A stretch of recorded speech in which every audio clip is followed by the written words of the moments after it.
ஓம் சாந்தி. அவ்யக்த முரளி 18/6/1970. அவ்யக்த பாப்தாதா, மதுபன். விருத்திக்கான கால அட்டவணையினுடைய விதி. பாப்தாதா ஒரு வினாடியில் அவ்யக்தத்திலிருந்து வியக்தத்தில் வந்துவிட்டார்.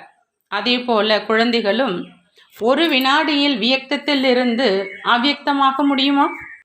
எப்படி எப்பொழுது விரும்புகிறீங்களோ அப்போது வாயினால் பேசுகிறீங்க, எப்போ விரும்புகிறீங்களோ அப்போ வாயை மூடிக்கொள்கிறீங்க. அவ்வாறு நடக்குது இல்லையா? அதே மாதிரி புத்தியையும் எப்போ விரும்புகிறீங்களோ அப்பொழுது நடத்தணும், எப்போ விரும்பலையோ அப்போது நடத்தாமல் இருக்கணும். இதுபோல தன்னுடைய அபியாசத்தை புரிந்து கொள்கிறீர்களா? வாயினுடைய உறுப்பு கொஞ்சம் ஸ்தூலமானது, புத்தி வாயை காட்டிலும் சூட்சமமானது. ஆனால் வாயை போலவே புத்தியை எப்பொழுது விரும்புகிறீங்களோ அப்பொழுது உபயோகியுங்கள், எப்பொழுது விரும்புகிறீங்களோ அப்பொழுது உபயோகிக்காமல் இருங்கள். அந்த மாதிரி அபியாசம் இருக்குதா? இந்த ட்ரில் பற்றி அறிவீர்களா? இந்த விஷயத்தினுடைய அபியாசம் உறுதியாகிவிடுமானால் தன்னுடைய ஸ்திதியையும் உறுதியாக்க முடியும். இதுதான் தனது ஸ்திதியின் விருத்திக்கான விதி.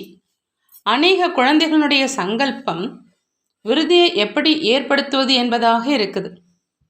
விருத்தி விதி மூலம் நடைபெறுது. விதியை அறிந்திருக்கல அப்படின்னா விருத்தியும் ஆகாது. இன்று பாப்தாதா ஒவ்வொருனுடைய விருத்தி மற்றும் விதி இரண்டையும் பார்த்து கொண்டிருக்கிறார். அப்பொழுது என்ன காட்சியை பார்த்திருப்பார்? ஒவ்வொருவரும் தன்னை தான் கேளுங்க மற்றும் விருத்தி ஆகி கொண்டிருக்குதா அப்படின்னு பாருங்க. பெரும்பாலானவர்கள் தங்களுடைய விருத்தியில் திருப்தியாக இருக்கிறாங்க. நல்லது. நாள் முழுவதிலும் அவ்யக்த ஸ்திதி எவ்வளோ நேரம் இருக்குது? பாப்தாதா உங்களுடைய சம்பூர்ண ஸ்டேஜை முன்னால் வைத்து கொண்டு கேட்குறாங்க. நீங்கள் உங்கள் கடந்த கால புருஷார்த்தத்தை முன்னால் வைத்து யோசிக்கிறீங்க. எவ்வளோ வித்தியாசமாயிடுச்சு. தற்சமயம் படிப்பினுடைய முக்கிய பாடம் என்ன நடைபெற்று கொண்டிருக்குது?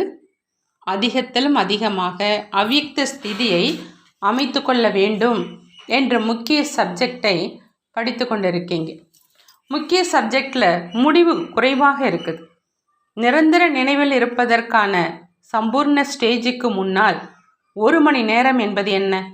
இதைவிட அதிகமாக தனது அவ்யக்த ஸ்திதியை அமைத்து கொள்வதற்கான விதி புத்தியில் இருக்குதா?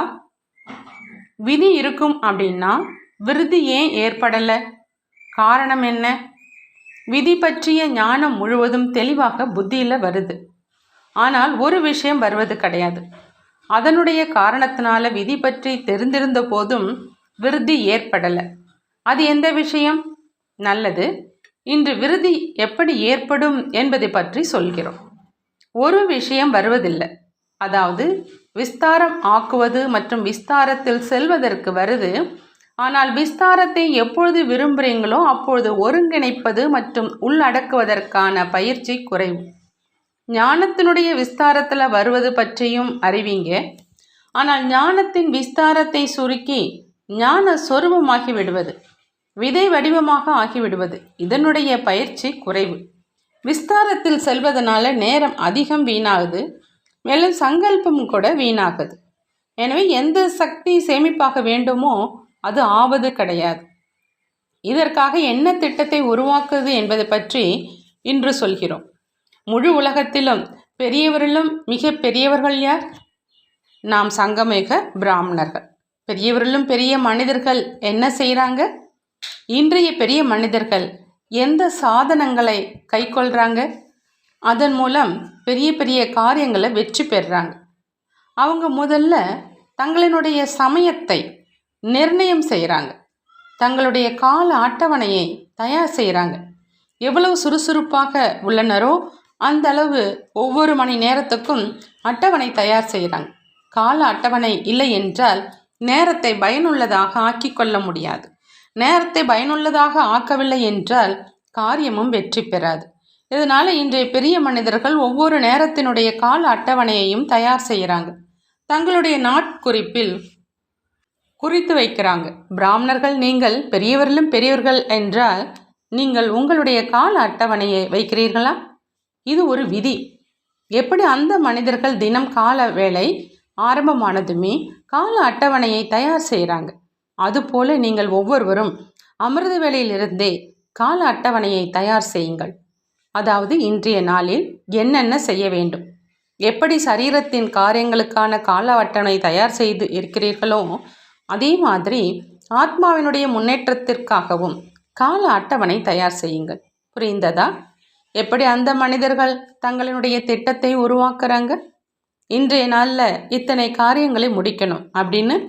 இதே மாதிரி இன்றைய நாளில் அவ்யக்த ஸ்திதியின் இத்தனை சதவிகிதத்தை இவ்வளவு சமயம் வெளிப்படுத்த வேண்டும். நேரத்தினுடைய பிரமாணம் செல்வதால் ஒரே நாளில் அநேக காரியங்களை செய்ய முடியும். கால அட்டவணை இல்லை என்றால் அநேக காரியங்கள் செய்ய முடியாது. ஆக தனது டைரியை தயார் செய்யுங்கள். எப்படி 1 மணி நேரத்தின் ஸ்தூல காரியம் உருவாக்கப்பட்டுள்ளதோ அதே மாதிரி ஆத்மாவின் முன்னேற்றத்திற்கான காரியங்களை குறித்து வையுங்கள். திட்டத்தை உருவாக்குங்கள். பிறகு எப்படி ஸ்தூல காரியம் செய்த பிறகு அதன் மீது டிக் மார்க் செய்கிறீங்க இல்லையா, இது முடிந்தது, இது முடியவில்லை, முடியாததற்கான காரணம், அதோடு அதனுடைய நிவாரணத்திற்கான சாதனம் என்ன என்பதை யோசித்து முன்னேறிக்கொண்டே செல்லுங்கள். இன்றைய தினம் இதை செய்தே தீருவேன், இப்படி முதலிலேயே உறுதிமொழி எடுத்துக்கங்க. எந்த ஒரு காரியத்துக்காகவும் முதல்ல உறுதிமொழி எடுக்கப்படுது, பிறகு திட்டம் வகுக்கப்படுது, அதன் பிறகு திட்டம் நடைமுறைப்படுத்தப்படுது. நடைமுறைக்கு பிறகு வருவது செக்கிங், அதாவது இது நடந்தது, இது நடக்கவில்லை, சோதித்து பார்த்த பிறகு நடந்ததை நடந்து முடிந்ததாக முற்றுப்புள்ளி வைத்து விடுவது. இனி எப்படி முன்னேறுவது என்பதற்கான சாதனங்களை வைக்கிறாங்க. எப்படி நீங்கள் புதிய மாணவர்களுக்காக 1 வார பாடமுறையை தயார் செஞ்சுருக்கீங்க இல்லையா, ஆக ஆத்மாவின் முன்னேற்றத்திற்காகவும் 1 வார திட்டத்தை உருவாக்க முடியும். எப்படி இங்கே மதுபனுக்கு வரீங்க அப்படின்னா எதையாவது விட்டு செல்றீங்க, கொஞ்சத்தை நிரப்பி கொண்டு செல்றீங்க. இதே மாதிரி கொஞ்சத்தை விட்டு விடுங்கள், கொஞ்சத்தை நிரப்பிக்கொள்ளுங்கள். இவ்வளவு கவனம் வைப்பீங்க அப்படின்னா சமயத்துக்கு முன்பாகவே சம்பூர்ணமாக ஆக்கிடுவீங்க. சமயத்தினுடைய அனுசாரம் சம்பூர்ணமாவீர்கள் ஆனால் அப்பொழுது இவ்வளவு பிராப்தி இருக்காது. சமயத்துக்கு முன்பாகவே சம்பூர்ணமாக வேண்டும். சம்பூர்ண நிலை என்பதென்ன? அதனுடைய அனுபவத்தை எப்பொழுது செய்வீங்க? நிரந்தர ஈஸ்வரிய அதீந்திரிய சுகம் என்னவாக இருக்கும் என்பதை இங்கேதான் அனுபவம் செய்ய வேண்டும். இப்பொழுது பார்ப்பீர்கள் விதிமுறைப்படி எப்படி தங்களுடைய கால அட்டவணை அல்லது 1 வார செயல்பாட்டை உருவாக்குறீங்க அப்படின்னு. எந்த அளவு ஒருவர் புத்திசாலியாக இருப்பாரோ அவர் இது போன்ற காரியத்தை யதார்த்த ரீதியில் செய்து முடிக்க முடியும். அனைவரை விடவும் புத்திசாலிகள் பிராமணர்கள். எவ்வளோ புத்திசாலி ஆகியிருக்கீங்க என்பதை இதிலிருந்து கண்டறிய முடியும். புத்திசாலித்தனத்துடன் கூடவே எப்படி சாரத்தை வெளிப்படுத்துவது என்பது பற்றியும் கற்றுக்கொள்ள வேண்டும். சாரம் மிக குறைவாகத்தான் இருக்கும். எதிலிருந்து சாரத்தை வெளிப்படுத்துகின்றனரோ அது மிகவும் விஸ்தாரமாக ஆகும். ஆக புத்தியும் நல்லதாக இருக்க வேண்டும். சாரத்தை வெளிப்படுத்துவதற்கும் வர வேண்டும். சிலரிடம் சென்ஸ் அதிகமாக உள்ளது, ஆனால் எசன்ஸில் நிலைத்திருப்பதற்கு வருவது கிடையாது. ஆக 2 அபியாசங்களும் வேண்டும். நீங்கள் இயற்கை சிகிச்சை மேற்கொள்பவர்கள் என்று உங்களுக்கு சொல்லப்பட்டுள்ளது. இயற்கை என்றால் சமஸ்காரங்கள். உங்களால் முயற்சி செய்ய இயலாமற் போனால் நீங்கள் இயற்கையை குறை சொல்கிறீங்க. எனது இயற்கையே இதுபோல் உள்ளது என்று சொல்கிறீங்க. உங்கள் இயற்கை மீது பழி போட்டு விட்டு நீங்கள் தப்பித்து கொள்கிறீங்க. ஆனால் அப்படி இல்லை. நீங்கள் அனைவருமே உங்கள் இயற்கையை குணப்படுத்த வேண்டும். இயற்கை சிகிச்சை செய்யும் அந்த மனிதர்கள் உங்களை உண்ணா நோன்பு இருக்க சொல்கிறாங்க. ஆக இப்பொழுது நீங்கள் அனைவரும் என்ன செய்ய வேண்டும்? நீங்கள் வேகமாக செல்ல வேண்டும். கடைசியில் பின்தங்கிவிடக்கூடாது. வேகமாக செல்ல வேண்டுமானால் நீங்கள் ஒரு விரதத்தில் இருக்க வேண்டும். எந்த விரதத்தை நீங்கள் மேற்கொள்ள வேண்டும்? கால அட்டவணை ஒன்றை உருவாக்குங்கள். அதாவது இன்று முதல் நீங்கள் ஒரு குறிப்பிட்ட விஷயத்துக்காக விரதம் இருக்க வேண்டும். உறுதிமொழி எடுத்துக்கொள்ளுங்கள். எப்படி அந்த மனிதர்கள் விரதம் இருக்கின்றனரோ அதுபோல நீங்கள் உங்கள் பலவீனங்களில் ஒன்றை தினந்தோறும் குறித்து வைக்க வேண்டும். அந்த மனிதர்கள் அவர்களுக்கு தீமை செய்யும் விஷயங்களுக்காக விரதம் மேற்கொள்கிறாங்க. ஆக புருஷார்த்தத்தில் என்னென்ன நஷ்டத்தை ஏற்படுத்தும் விஷயங்கள் உள்ளனவோ அவற்றின் விரதம் மேற்கொள்ளுங்க. பிறகு அதை சோதித்து பாருங்கள். அநேகர் விரதம் இருக்கிறாங்க, உபவாசம் இருக்கிறாங்க, ஆனால் முடியவில்லை என்றால் இடையில் சாப்பிட்டு விடவும் செய்கிறாங்க. இங்கேயும் அதுபோல் செய்கிறாங்க. எப்படி பக்தி மார்க்கத்தின் பழக்கம் இருக்குது, அதே மாதிரி காலையில் உறுதிமொழி எடுத்துக்கிறாங்க. அதாவது இதை செய்ய மாட்டேன் என்பதாக. நாள் ஆரம்பமானதும் அது முடிந்தது. இங்கேயும் அதுபோல் காலையில் உறுதிமொழி எடுக்கிறாங்க. பிறகு சொல்லிடுறாங்க, பிரச்சனை இந்த மாதிரி வந்துடுச்சு, பிரச்சனை முடிந்து போன பிறகு செய்வேன். இப்பொழுது அந்த சமஸ்காரத்தை முடித்திடுங்க. ஒருங்கிணைப்பதையும் உள்ளடக்குவதையும் கற்றுக்கொள்ளுங்கள். பழைய சமஸ்காரங்களை உள்ளடக்க வேண்டும். அதற்கு உறுதிமொழி எடுத்துக்கொள்ளுங்கள் அல்லது விரதம் இருங்கள். பெரிய மனிதர்களுக்கு முதலில் இருந்தே நிகழ்ச்சி நிரல், அதாவது அன்றாட கடமைகள் நிர்ணயிக்கப்பட்டு விடுது இல்லையா? நீங்களோ அனைவரை விடவும் பெரியவர்கள். ஆக தங்களினுடைய நிகழ்ச்சி நிரலையும் 6 மாதங்களுக்கு தீர்மானம் செய்யுங்க. இந்த காரியத்தை செய்தே தீர்வேன், ஆகியே தீர்வேன். இப்பொழுது இவ்வளவு நிச்சய புத்தி உள்ளவராக ஆகிறீர்களோ அப்போது வெற்றியாளராக ஆவீங்க. பாபா மீதும் நிச்சயம் இருக்கு, ஆனால் தன் மீதும் கூட நிச்சய புத்தி உள்ளவராகி காரியம் செய்யுங்க. பிறகு வெற்றி மேல் வெற்றி தான். வெற்றிக்கு முன்னால் பிரச்சனை என்பது ஒரு பொருட்டே கிடையாது. பிறகு அது பிரச்சனையாக தோன்றாது, ஆனால் விளையாட்டாக தோன்றும். விளையாட்டு குஷியோடு விளையாடப்படுது. ஏதேனும் காரியம் சுலபமாக இருந்தால் நீங்கள் சொல்கிறீங்க இல்லையா, இதுவோ இடது கையின் விளையாட்டு, அதாவது சுலபமானது என்று. ஆக இதுவும் புத்தியினுடைய விளையாட்டாகுது. விளையாட்டில் பயப்பட மாட்டாங்க. நீங்கள் பெரியவர்களும் பெரியவர்கள் என்றால் பெரியதிலும் பெரிய ஸ்திதியை அமைத்து கொள்ளுங்க. பெரிய மனிதர்கள் அநேகர் அதுபோல் இருக்கிறாங்க. அவங்க தங்களினுடைய பெரிய மனிதர் என்ற தன்மையில் நிலையாக இருப்பதில்லை. நீங்கள் அதுபோல் ஆகக்கூடாது. எவ்வளவு பெரியவர்களாக இருக்கீங்களோ அவ்வளோ பெரிய ஸ்திதியையும் காட்டுங்க. குறைந்தது 8 மணி நேரத்திற்கான லட்சியம் வைக்க வேண்டும். அவ்யக்த ஸ்திதி பற்றி சொல்லி கொண்டிருக்கிறோம். அவ்யக்த ஸ்திதியை 8 மணி நேரம் அமைத்து கொள்வது என்பது பெரிய விஷயமே இல்லை. அவ்யக்த ஸ்மிருதி, அதாவது அவேர்னஸ் என்றால் அவ்யக்த ஸ்திதி. பாபாவினுடைய நினைவு 2 மணி நேரம் என்பது ஏன்? 2 மணி நேரம் பாபா நினைவு இருந்தது என்றால் மீதி நேரம் என்ன செஞ்சீங்க? நீங்கள் பாபாவினுடைய சிநேகியா, மாயாவினுடைய சிநேகியா? யாரிடம் சிநேகம் உள்ளதோ, சிநேகம் என்றால் தொடர்பு, யாரிடம் தொடர்பு உள்ளதோ அவரை போலவே சமஸ்காரங்களை அவசியம் நிரப்பிக்கொள்வாங்க. சமஸ்கார இணக்கத்தின் ஆதாரத்தில் தான் தொடர்பு உருவாகுது இல்லையா? ஆக பாபாவினுடைய சிநேகி என்றால் அவரோடு தொடர்பும் உள்ளதென்றால் அவரது சமஸ்காரங்களோடு ஏன் இணங்கி போவது கிடையாது? பிறகு பாப்தாதா சொல்வாங்க, நீங்கள் மாயாவினுடைய சிநேகி, 2 மணி நேரம் பாபாவினுடைய சிநேகி, மீதி 22 மணி நேரம் மாயாவினுடைய சிநேகியாக இருக்கீங்க அப்படின்னா என்ன சொல்வாங்க? சேவை செய்யும் போதும் சிநேகத்தை தொடர்பை விட்டு விடாதீங்க.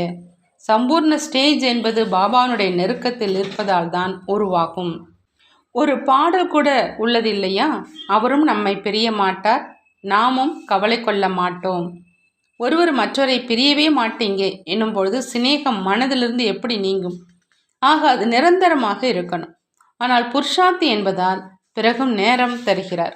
ஆக குறைந்தது 8 மணி நேரத்திற்கான லட்சியம் வைத்து டைரி தயார் செய்யுங்க. கால அட்டவணையை உருவாக்குங்க. பிறகு ரிசல்ட்டையும் பார்ப்போம். ஒவ்வொரு வாரத்தினுடைய ரிசல்ட்டையும் தங்கள் டீச்சர் மூலம் செக் பண்ணிக்கிங்க. மேலும் ஒவ்வொரு வாரத்தின் ரிசல்ட்டை ஒன்று சேர்த்து மதுபனுக்கு அனுப்பி வைக்க வேண்டும். பிராமணிகள் இந்த காரியம் செய்ய வேண்டும். ஒவ்வொருவருடைய ஒவ்வொரு வாரத்தின் டைரியையும் செக் பண்ணுங்க. கால அட்டவணை தயார் செய்திருக்கிறீர்களா? அதில் எதுவரை வெற்றி கிடைத்தது? பிறகு சுருக்கமாக ஒரு மாதத்தினுடைய ரிசல்ட்டை மதுபனுக்கு அனுப்பி வைக்க வேண்டும். இப்பொழுது கவனக்குறைவினுடைய நேரம் கிடையாது. அதிக காலமாக கவனக்குறைவின் புருஷார்த்தம் செய்துட்டீங்க. இப்போது என்ன செய்தீர்களோ அதை செய்தாயிற்று. பிறகு இந்த ஸ்லோகனை நினைவுபடுத்துவோம். நீங்கள் மற்றவர்களுக்கு சொல்வது இப்பொழுது இல்லையேல் எப்பொழுதும் இல்லை. இப்பொழுது செய்யவில்லை என்றால் பிறகு எப்பொழுது செய்வீர்கள்? பிறகு எப்பொழுதுமே நடைபெற முடியாது. ஆகவே ஸ்லோகனையும் நினைவு வைக்க வேண்டும். ஒவ்வொரு நாளுக்கும் தனித்தனியாக தனக்காக ஸ்லோகனையும் முன்னால் வைத்து கொள்ளலாம். எப்படி இந்த ஸ்லோகன் உள்ளது? எந்த மாதிரி கர்மத்தை நான் செய்கின்றேனோ என்னை பார்த்து மற்றவர்களும் செய்வார்கள். இதே போல் அடுத்த நாள் வேறொரு ஸ்லோகனை முன்னால் வையுங்கள்.